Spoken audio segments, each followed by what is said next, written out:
Excellent. Thank you for that, Jeremy. Hello to all those watching. My name is Robert Baines. I am the President and CEO of the NATO Association of Canada. We're a charitable organization dedicated to informing Canadians about the value of security and the importance of NATO.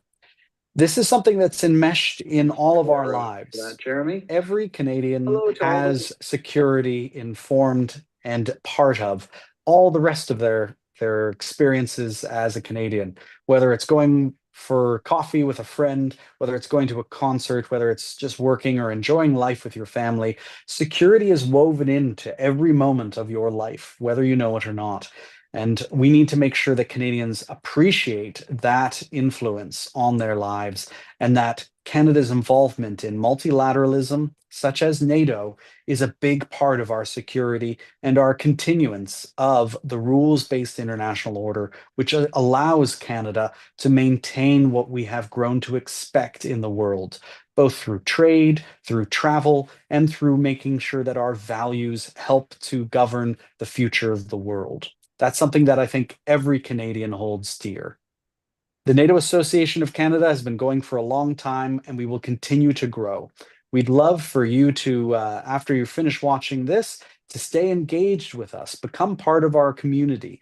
Consider becoming a member, following us on Facebook, LinkedIn, X, Instagram, and of course, subscribing to us on YouTube. You can stay part of the discussion. And to make sure that when you're talking with your friends, your loved ones, your family, that you keep talking about these issues. They shouldn't be segregated. They're part of our lives. And as citizens, it's all on our shoulders to make sure that we pay attention and to talk about these issues. With that, I'm pleased to hand it over to three of our fine team members here at the NATO Association to formally introduce the ambassador and to get the conversation going. So over to you, Marina, Antalya, and Valeria. I look forward to this discussion. Thank you so much, Robert, for your kind introduction. Hello, everyone, and welcome to our Diplomatic Speaker Series, exploring Canada's relations with its NATO allies and partners in a changing global security environment. My name is Marina Zaki, and I'm an engagement coordinator at the NATO Association of Canada. Hello, everyone. My name is Antalya Papatia, and I am the Operations and Public Affairs Manager for the Vancouver branch of the NATO Association of Canada. Hello, everyone. My name is Valeria Espinosa, and I am an event coordinator for the Toronto branch of the NATO Association of Canada. We are honored to be joined today by Her Excellency Artemis Malo, the Ambassador of the Republic of Albania to Canada. Ambassador, thank you so much for joining us today. Now, before we get into the Ambassador's opening remarks, I would briefly like to introduce Her Excellency to our audience.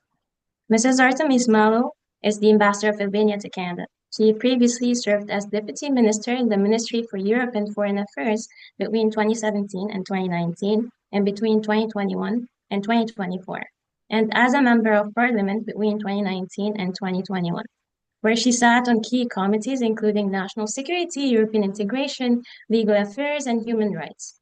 Dr. Malo holds a PhD in comparative linguistics and LLM in public law administration and degrees in English philology, linguistic translation, and law. She has spent nearly 2 decades teaching at universities in Albania and abroad, with a strong focus on youth engagement, minority rights, and gender equality and anti-discrimination. She has authored numerous publications on language policy, translation, national minorities, and the role of women in society. In addition to her native Albanian, she speaks English, French, Greek, and Italian. Ambassador, we invite you to begin with some opening remarks before we proceed to the questions. Well, thank you. I'm really honored. Thank you for inviting me and for finding the schedule and the time to share some thoughts about my dear country and our path up to now. First of all, thank you, Robert. I feel very honored with three young, beautiful ladies to speak about security and NATO issues, which means a lot. I have to say that today and tomorrow probably safe means woman. So this doesn't mean that men have to be like feeling like minority, but in fact in power now women is very important. And I'm very, very proud that Canada has one of priorities on empowering women and security and peace worldwide. Thank you again for inviting me. Thank you so much, Ambassador, for your opening remarks. We would now proceed to the moderated part of our discussion, and I'd like to begin with the first question. So, as a NATO member for over 16 years now, Albania plays a vital role in the alliance despite its small size. How does Albania see its role evolving within NATO's collective security framework, especially amid current global security challenges like the war in Ukraine and shifting dynamics in Europe? Well, Albania, a steadfast NATO ally for over 16 years now, has proven its reliability during multiple crises that the alliance has faced since 2009. During these years, with a high potential and strategic geographical position, despite its size, as you mentioned, Albania has actively contributed to NATO operations and missions in Afghanistan, Kosovo, and the Baltic region. It has also played a significant political role in the role of supporting NATO's open door policy, maintaining cohesion amidst Russian aggression in Ukraine, and enhancing the alliance's collective military strength through increased defense and spending. As stated in the last NATO summit declaration in The Hague, the 2027 NATO summit will be hosted in Tirana, which makes us very proud, but at the same time very responsible. And this is marking the first time of such a high-level gathering that takes place in the Western Balkans. Preparations are well underway in close coordination with NATO's international staff and our allies, of course. This is an opportunity that reflects Albania's deep commitment to regional stability and its growing strategic relevance within the alliance. Thank you so much, Excellency, for giving us these answers. My next question for you is one that pertains to 2022 to 2023. Albania served on the UN Security Council during the full-scale invasion of Ukraine by Russia. In what ways did Albania work alongside NATO allies in the Security Council to uphold international security and the UN mandate? How did this experience reinforce Albania's role within NATO? Thank you. Thank you. This is a very interesting question and an important question for our country. Albania's foreign policy has always been principled, coherent, and strongly anchored in the norms of international law. During its non-permanent mandate in the UN Security Council during 2022 and 2023, Albania worked in close coordination with like-minded countries to advance peace and security in a global level. A key example was our proactive stance in response to Russia's unprovoked aggression against Ukraine, where Albania served as co-pen holder with the United States on Ukraine-related matters. This is an experience that further reinforced Albania's international standing and its active contribution to NATO's shared security agenda. So I can speak a lot according to this, but I guess we're going to have a lot in the following questions. Thank you. Thank you so much, Your Excellency, for your answers. The next question is, given NATO's recent expansion with Finland and Sweden, which has renewed discussions about security in the Western Balkans, how does Albania view the future of NATO enlargement, particularly for Kosovo and Bosnia and Herzegovina? And what role does Albania play in promoting regional stability and advocating for the Euro-Atlantic integration of its neighbors? Oh, yeah, thank you. Well, we have been staunch supporters of NATO's latest enlargement with Finland and Sweden, not only in the sense of our co-pathing in the NATO common interest, but also as countries that supported our integration path through the European Union. We have been closely coordinating with our Nordic partners throughout all the process. The Western Balkans continue to face rising instability driven by ethnic tensions and meddling foreign influences. The region's strategic importance for NATO requires sustained attention on the one hand, and on the other hand, engagement from both NATO and the European Union. Albania sees NATO's KFOR operation in Kosovo as vital to maintaining peace and preventing escalation. At the same time, political dialogue remains essential for long-term stability. Albania's dedication to peace and Euro-Atlantic integration reflects its broader vision for a stable Western Balkans. Through regional cooperation and alignment with NATO objectives, Albania is increasingly assuming a proactive role in promoting security and prosperity in Southeast Europe and across the alliance, of course. Thank you so much, Ambassador, for your very informative answer about NATO's expansion and future. Now I'd like to focus on the defense spending. So, as NATO places greater emphasis on resilience and civil preparedness, especially in light of the 2025 Hague Summit and its push for allies to invest 5% of GDP on total defense-related efforts, how is Albania adapting its national strategy to meet these broader benchmarks? And what challenges or opportunities does this present for a smaller member state like Albania?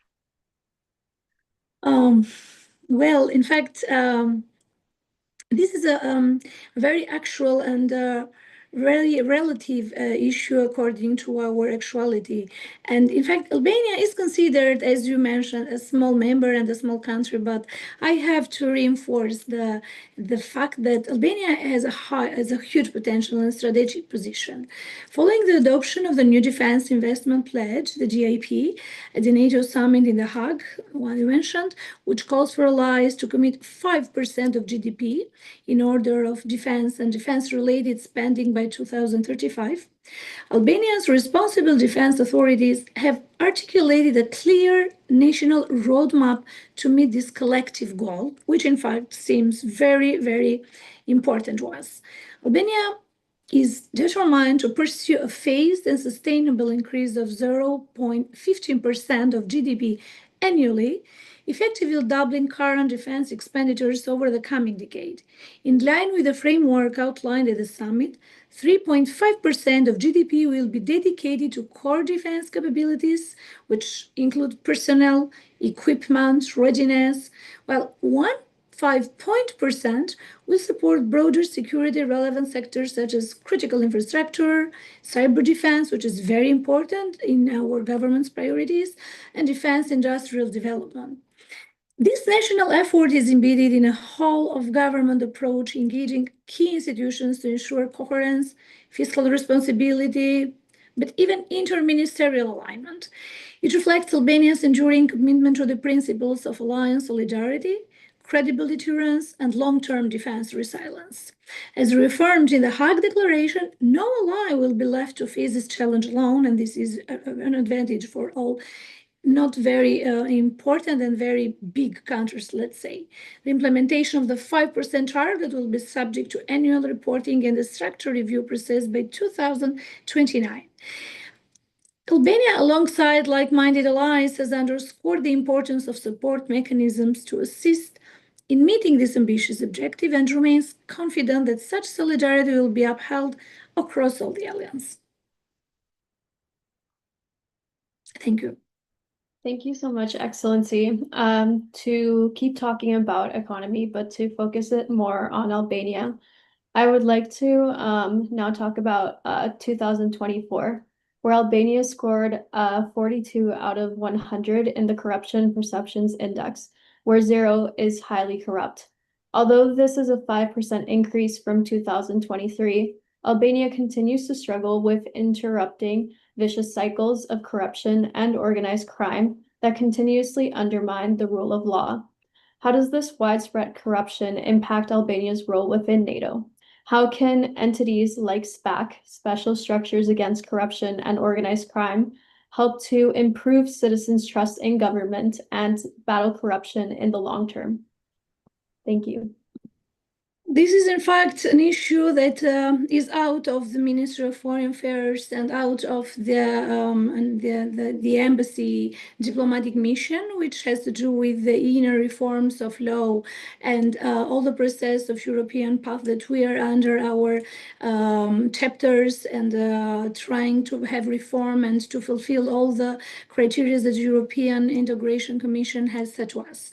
So this means that, according to this question, this is, I guess, an issue that it's more reasonable to deal with the judicial system, with the inner organization of the government as a support. And we're very proud to declare that today that we're speaking, we have the upcoming dates of opening the last chapter, which means that we are doing a very good progress on our reforms. We're fulfilling the criteria and the labels and the figures that they are set to us as very important assignments or homeworks. We're fulfilling them, and we're trying to make reforms long time ago, since we were accepted as candidate members for the European integration. And according to our work to enter this path, we have done a lot, and the figures have changed a lot. And it's one of the countries that have undergone such reforms before entering just being a negotiating candidate member, but not entering a real candidate membership yet, which means that we have already clear and fulfilled and achieved the goals that they have been determined and have been tasked to the Albanian team of working according to European integration path. And this means a lot, because these are figures and these are evidence, and there is a clear evidence of the actuality of anti-corruption, as you mentioned, and the things are under process. So, which means that the reform on the judicial system is still going on, and we do have new structures that didn't exist before, and this has helped a lot to the new figures and the new statistical numbers that we declare to the European Commission up to now. Thank you. Thank you so much, Ambassador, for your excellent response to that question. I know it was a lot, and so is this next one as well. As you well know, in July 2022, Iranian state-sponsored cyber actors carried out a destructive malware attack that rendered the Albanian government networks, websites, and public service inoperable. Since this initial attack, Albania remains a target of persistent cyber threats from foreign actors. As one of NATO's more vulnerable members, the country has faced what Prime Minister Rama has called a dirty cyber war, a campaign that continues to devastate critical public and private digital infrastructure. Mhm. Forward, how does Albania anticipate tackling this ongoing cyber war, and how can NATO and Canada help to combat this? This is a very important question, and thank you for bringing it up to light, because we have had a bad situation at the time and very important consequences.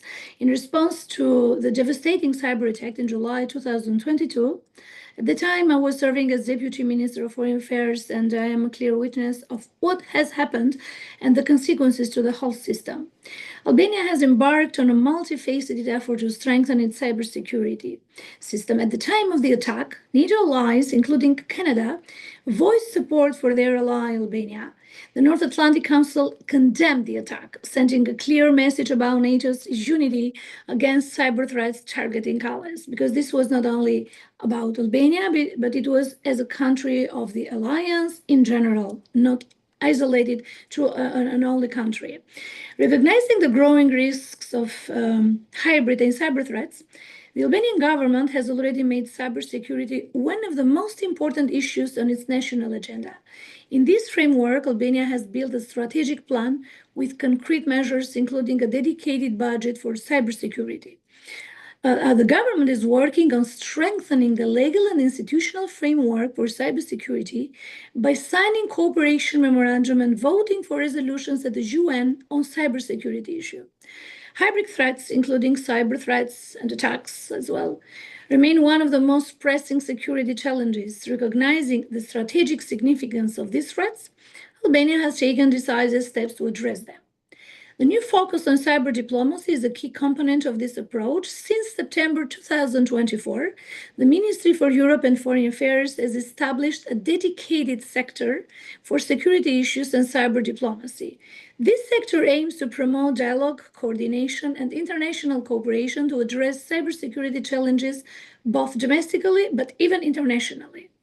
Aligning with European and international cyber norms, Albania is positioning itself to enhance cooperation with international organizations and partners, ensuring it remains resilient in the face of cyber threats.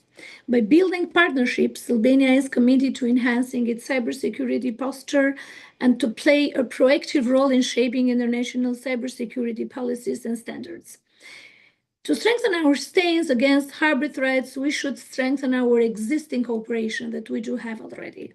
We see merit in future cooperation between Albania and Canada to further intensify our collaboration in cyber diplomacy and addressing hybrid threats. Would highly welcome Canadian support and expertise in that regard, and we're working on it. Thank you so much, Excellency. I am now going to move us over to back into your history that involves also a communist government before. So while Albania was under an isolationist communist government, there was significant procurement of military equipment and weapons. After the civil unrest in 1997, misalignment, and overtime degradation, a lot of these weapons were lost or posed a threat to local communities. Canada and Albania have worked together to help dismantle anti-personnel mines, small arms, and light weapon ammunition. How successful has Albania and Canada's efforts been towards dismantling these weapons, and how much work is left to be done? Thank you. Thank you. Well, as internationally recognized, Albania's National Mine Action Program has achieved a major milestone by successfully clearing all known landmines and cluster munitions within the deadlines set by the relevant international conventions, officially reaching this goal in 2009. This success would not have been possible without the unwavering commitment and financial support of the international community, including significant contributions from Canada. In full alignment with humanitarian obligations, Albania has made the sovereign decision not to retain any anti-personnel mines for training or other purposes. Currently, the government of Albania remains committed to the assistance and reintegration of mine victims and survivors. The Ministry of Health and Social Protection of Albania is leading efforts to integrate victim assistance into broader health, social protection, disability rights frameworks as well. According to a preliminary observation report conducted in June 2023, Albania has recorded a total of 1,003 mine victims, with data disaggregated by age and gender to ensure tailored support services. With the complete elimination of minefields, Albania has transitioned to addressing the more complex challenge of clearing ammunition hotspots contaminated with unexploded ordnances. These hotspots primarily originate from former ammunition depot and legacy military stockpiles dating back to the post-communist period. Initially, 19 contaminated sites were identified across the country. The clearance of all these areas has been closely managed by the Albanian Mines and Munitions Coordination Office and carried out through a civil-military cooperation model that actively involves the Albanian armed forces. This approach has strengthened national capacities and ensured the sustainability of mine action operations. Initially, Albania set the target of declaring the country free from UXO-related threats by 2020. While substantial progress has been achieved towards that objective, a limited number of high-risk areas remain beyond the original deadline, requiring continued clearance operations into the mid-2020s. We remain firmly committed to completing this process with the support of its international partners to ensure the safety and development of affected communities. Thank you. What a great answer to that question, Your Excellency. And Now, bringing it back to sort of NATO, as NATO continues to adapt to modern challenges, how is Albania working to engage its youth in understanding NATO's mission and Albania's role in the alliance? Are there any initiatives, particularly in partnership with Canada or NATO programs, that focus on education, leadership, or capacity building for Albanian youth in defense, diplomacy, or in the security fields? Oh, thank you. Yeah, as NATO evolves, Albania recognizes the importance of engaging youth in understanding the alliance mission and Albania's strategic role within it. We remain committed to deepening cooperation with Canada across various domains, including education, leadership, but even capacity building. Albania and Canada maintain aligned positions across NATO matters, and we value Canada's enduring commitment to collective defense, especially through Operation Reassurance and NATO's Eastern Flank presence. Since April 2021, Albania has contributed to NATO's enhanced forward presence, deploying personnel to the Canada-led battle group in Latvia and participating in the vigilance activity in Bulgaria. Albania stands ready to increase its contributions, reflecting our commitment to collective deterrence and defense. Thank you so much, Your Excellency. Now with the final question from our moderated part of the discussion. Okay. And it's more of an open question asking about the future of NATO. So looking ahead, what are Albania's key priorities within NATO over the next 5 years? Are there specific areas such as cybersecurity, for instance, energy security, regional diplomacy, or military modernization, where Albania hopes to take on a larger leadership role within the alliance? Well, the NATO summit in The Hague reaffirmed alliance unity and the resilience in the face of global security challenges. Albania supports Secretary General Rutte's vision of a stronger, more capable, and more lethal NATO. We advocate for a phased, fair approach to the 5% GDP target for defense spending. We recognize the importance of equitable burden sharing as well. Albania remains fully aligned with our open door policy and firmly supports the integration of the Western Balkans into the Euro-Atlantic community.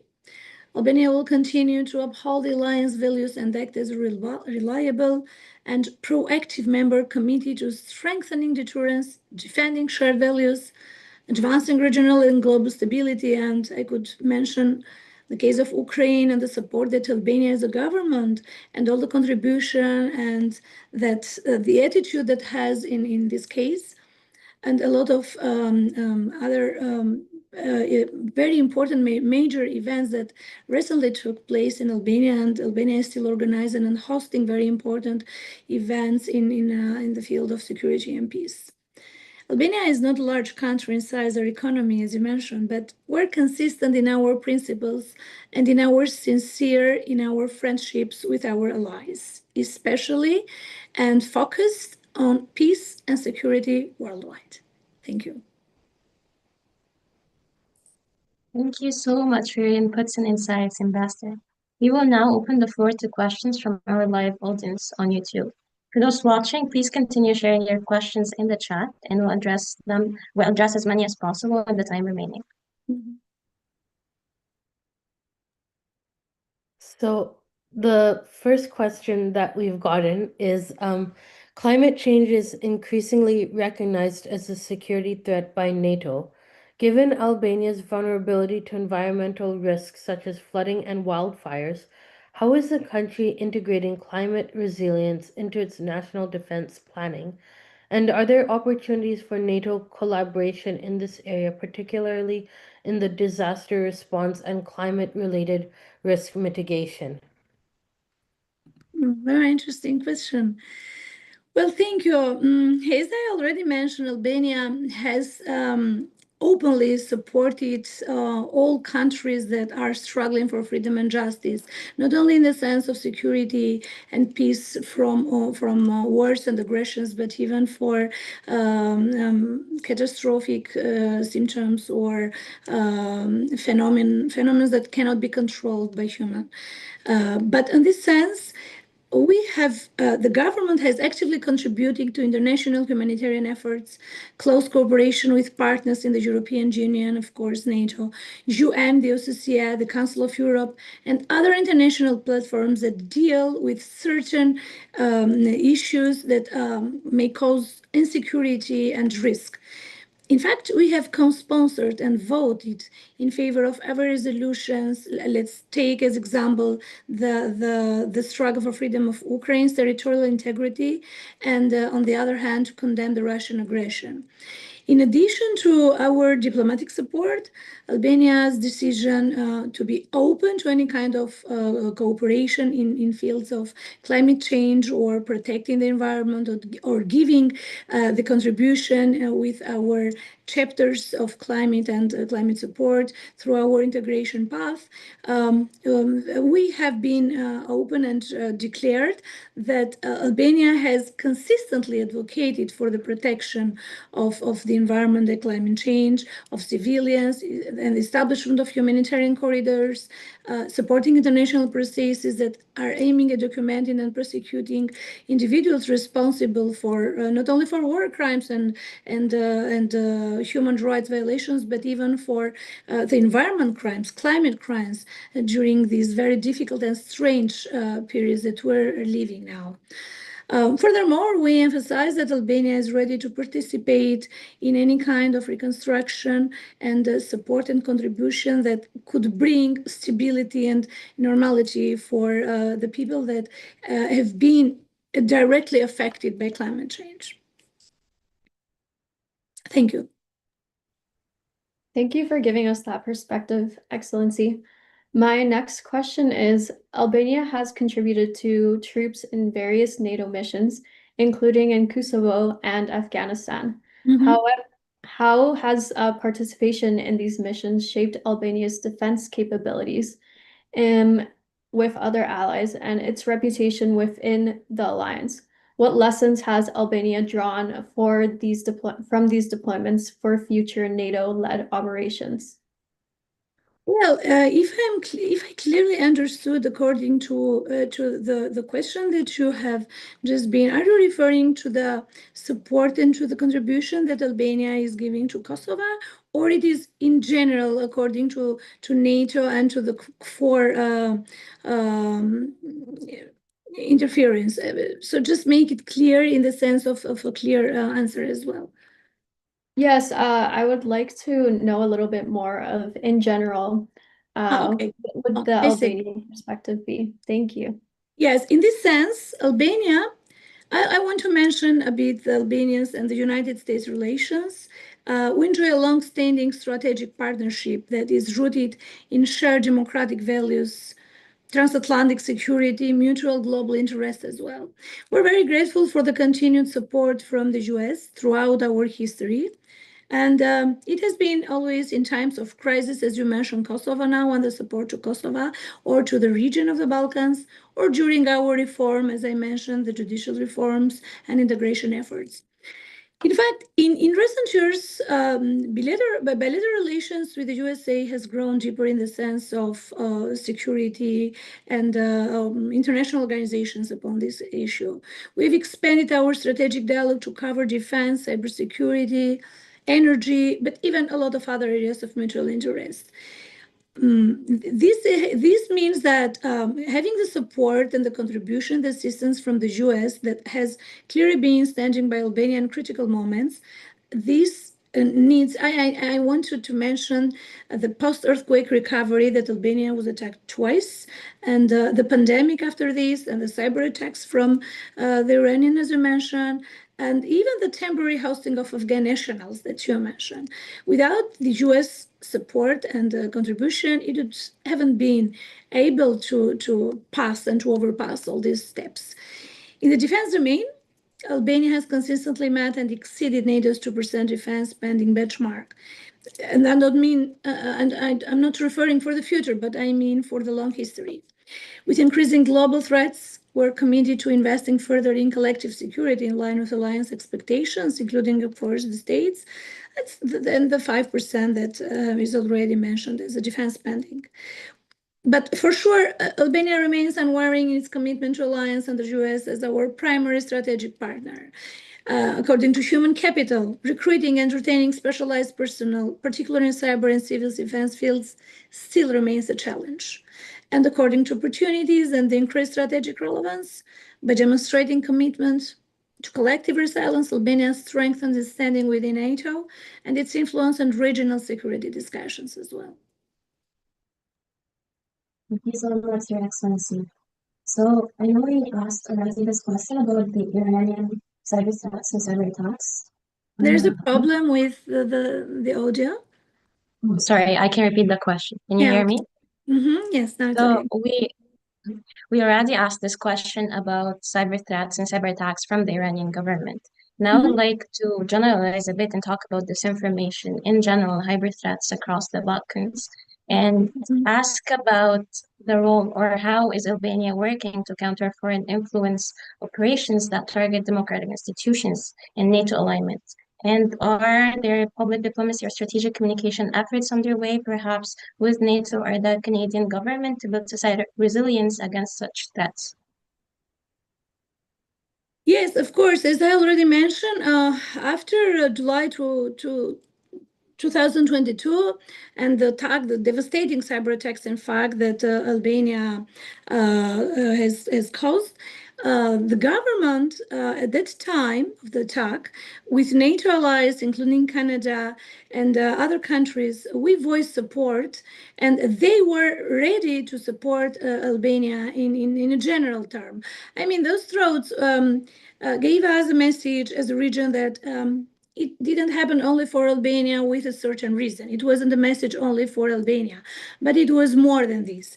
Recognizing while you have the ability to diagnose the reasons and the growing risks of hybrid and cyber threats, you can manage better the consequences or prevent them from happening back again. So that's why I mentioned that the Albanian government has already made cybersecurity one of the most important issues on the national agenda.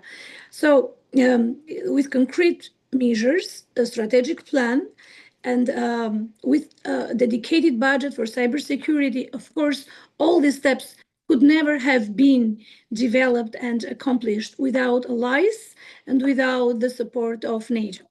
According to Canada's relation, the embassy has already started to work on possible assignment of memorandums of common interest and cooperation that are going to strengthen the legal and institutional framework for cybersecurity, because Canada is, as we well know, and we're very lucky that is well recognized as one of the countries that is investing a lot on cybersecurity and in general on technological support. So this means that one of our diplomatic missions in the future probably is to establish an MOU in the sense of cybersecurity, in the sense of strengthening legal and institutional framework and cooperation, or even exchange of experts and different the cooperation memorandum in technical level that will deal and will offer more not only to Albania but in Western Balkans, but even to other European countries as well.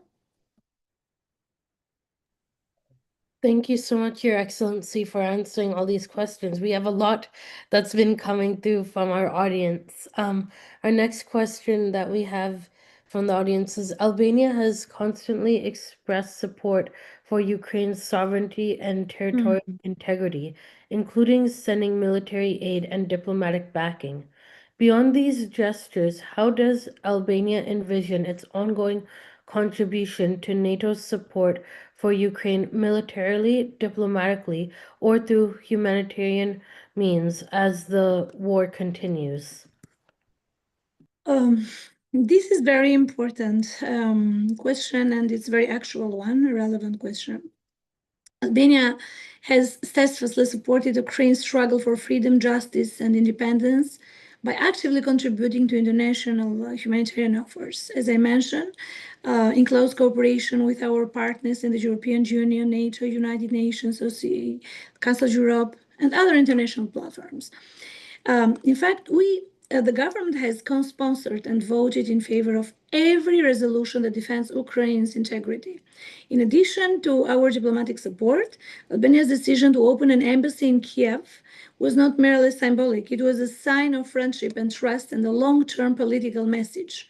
We also fully support Ukraine's European Union membership aspirations, and we have declared already that we stand ready to share our own experience in the accession process, particularly in areas of rule of law, public administration reform, and anti-corruption as well. A few days later from now, on July 11 and 12, there will be an international conference in Rome on recovery of Ukraine, where Albania will be represented by Prime Minister Rama. The recovery of Ukraine is not only a moral imperative, but it's also a strategic one. Albania is committed to contributing within its capacities to the long-term reconstruction process. We have as well opened our doors to Ukrainian refugees, offering them shelter, medical care, education, support needed to rebuild their lives. Our actions reflect a deep conviction that in times of crisis, solidarity and compassion must guide our response to those fleeing the devastation of war. Albania has consistently advocated for the protection of civilians and the establishment of humanitarian corridors. It supports international processes aimed at documenting, prosecuting individuals responsible for war crimes and human rights violations that are committed during all this conflict. Furthermore, we emphasize that Albania is ready to participate in the reconstruction of infrastructure and to assist in restoring stability and normalcy for the Ukrainian people. On the military aid, Albania has provided humanitarian assistance by supporting refugees, working to ensure the return of Ukrainian children deported to Russia or to Russian-occupied areas of Ukraine, and delivering medical aid, food, and other essential supplies to those affected by the aggression. At the International Conference on the Humanitarian Dimension of Ukraine's Peace Formula held in October 2024 in Montreal, the Albanian Foreign Minister, Mr. Hassani, reaffirmed Albania's commitment to supporting international efforts to assist the Ukrainian people. This includes support for refugees, the return for Ukrainian children, the provision of medical and food aid, and the delivery of other essential supplies to those affected by the aggression. On January 21st, 2025, in Davos, a cooperation agreement on security and long-term support between Albania and Ukraine was signed. The agreement was ratified by the Parliament of the Republic of Albania on June 5, 2025. The agreement aims to enable the Republic of Albania, in accordance with its capacities, of course, to provide political, military, technical, defensive, but even humanitarian support to Ukraine as part of its bilateral and international commitments. Since the beginning of Russia's unprovoked aggression against Ukraine, Albania has made its position clear. We stand on the side of international law, justice, and the Ukrainian people. As a trusted member of NATO, Albania has taken on the necessary responsibilities to uphold the international order that guarantees peace and freedom for all. We reaffirm our unwavering support for the territorial integrity, sovereignty, independence of Ukraine in full alignment with the positions of NATO and the European Union. Of course, future contributions will include non-lethal military support, specialized support abilities, but even training aids. Active diplomatic efforts inside NATO, the OSCE, and the regional forums, as well as participation of the Ukrainian troops in NATO training exercises, especially in particular areas. Accepting Ukrainian refugees, offering medical supplies, and supporting post-war reconstruction and humanitarian aid in Ukraine by means of educational and social reintegration projects can help Albania. Also, under consideration is the possibility of bilateral cooperation in infrastructure rebuilding. Albania's active diplomatic posture and aspirations for regional leadership provide a world of opportunities for affecting its future standing in the alliance. Thank you so much for highlighting the solidarity that Albania right now is committed to giving Ukraine. The next question I would like to ask you, Your Excellency, is what is your opinion on the Pan-European Transport Corridor 8, which connects the Adriatic Sea with the Black Sea and has been designed by NATO as a key for the Southeast Europe? As I mentioned before, of course, this is a question of, let's say, a hypothetical question for the future. But as I mentioned before, Albania is always in full alliance with NATO strategy and the main partners, strategical partners for our government, which means that we have taken in consideration the possibility of opening gates, of further cooperation, of giving the opportunity to extend. That's one of the reasons that we have been aiming for a long time consistently to be candidate members of European path in the sense of extension, because while the things are narrowing, cooperation is narrow and it's not open. So in this sense, we may be, as I mentioned, a small country, but we're strategically positioned in the best geographical position for Europe. And on the other hand, Europe, it's not isolated. It cannot be isolated. It cannot work isolated. Things to function should be open and should be extended. And in the sense of cooperation, that's why despite the distances and despite the geographical positions, Albania has MOs with almost all the world and is extending cooperation in the sense of infrastructure, energy, trade, education. And if you let me speak for exchange cooperations with many European countries and the USA, but even nowadays with Canada, I can speak a lot, and especially on the fields of trade and education, because it's a new path for long distance countries that share Albania common interests and cooperation. Thank you so much, Your Excellency. We have so many questions from the Q and from the live chat, but for the sake of your valuable time, we'll ask 2 more questions, if that's okay. Yes, that's okay. So thank you so much. So you mentioned the European Union. Speaking of that, how does Albania leverage its NATO membership to support its succession negotiations to the European Union?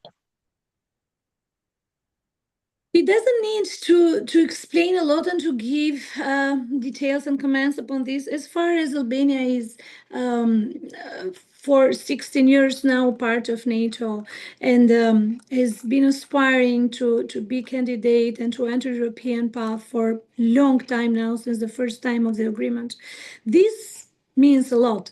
This means that Albania sees its role of evolving within NATO's collective security framework, even in the sense of fulfilling the criteria and being ready to enter European path as a dynamic union, which is going to give to Albania an active role to contribute further and strengthen to NATO operations and other missions in other countries in need. And of course, when things operate as unions, for sure are better coordinated. You're not left aside, you're not isolated. Well, you give your support and you're a member of NATO and a member of any other international organizations, and you want to give your contribution. I think that such a country with such a huge effort, long-standing effort, and being determined to the objectives deserves and merits to be part of the family. Thank you so much for your very informative answer. So our final question is related to what we've had today, no women panel discussion. So, Your Excellency, you've done a lot of work on gender equality and minority rights. So how do these issues connect to Albania's role on the international stage? Yeah, this was the cherry on the cake that we can say. This was the best question because, yeah, it's true. I am more on empowering women, despite the fact that this may sound a bit discriminating or giving men minority already. But empowering women nowadays, not only for Albania, but I guess in general for European Union, Canada, USA, and all the world, has been one of our priorities in the sense of developing, being equal, and starting to to give responsibilities in equal ratio. Albania is, in this sense, is the best example, according to my opinion, of gender equality, because in the government there are high percentages every year. We're now waiting for the new government after elections that were held in May, but if we judge from the past government, there was more than 45% of women in leading roles in government authorities, in both levels and sectors in general, but even in local sector, which means that not only giving respect to women's role and diminishing the discrimination. It doesn't matter. The gender is not anymore a factor key, but the capabilities and the abilities of people to work and to do their best. It's a key factor. But on the other hand, this means that Albania coming from an old dictatorship and an old mentality has shown a huge progress in the sense of gender equality and developing social developing and giving the rights, the equal rights to people to lead and to work in crucial positions.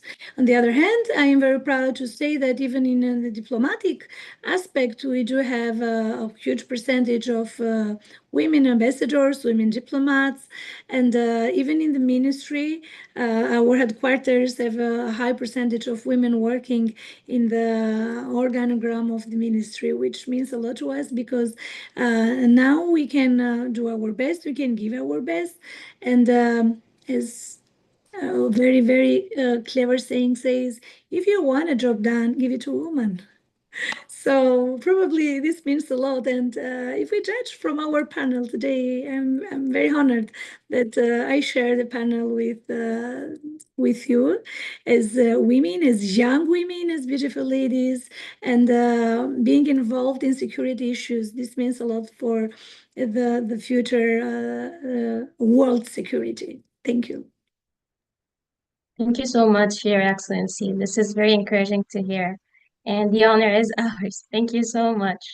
We wanted to express our deepest gratitude and sincere thanks to you for your responses and your time. With that, I'll give the floor to the President and CEO of the NATO Association of Canada, Robert Baines, for some closing remarks. Thank Thanks you. so much, Marina and Talia and Valeria. What a great job. And I echo your comments, Ambassador.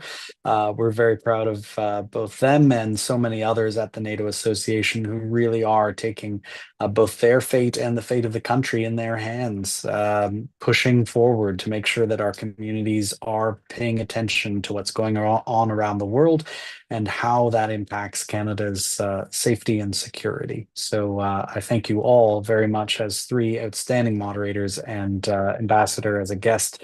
You're absolutely wonderful, and thank you so much for continuing to represent Albania so well. And we can't wait to have an in-person event with you soon enough, hopefully, either in Ottawa or in Toronto or elsewhere. We'd be thrilled.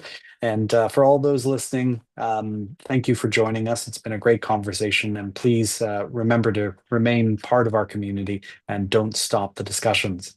So, Ambassador, thanks so much. A real pleasure. Thank you. It was my pleasure and my honor to not only because NATO is a very, very important ally to Albania, but for the strange times that we're living, it's very, very important. And I want to congratulate on your events and being so active lately. And thank you for involving us all the time and being part of your activities. And do not hesitate at any time to contact us and to organize a common event, probably in September and late, as we have a lot in common things to do and very interesting details that we can share and exchange. Thank you again. Thank you so much, everyone. Have a lovely rest of your day. Thank you too. Okay, we are off the air. Good job, everyone. Lovely. Thanks so much. Great.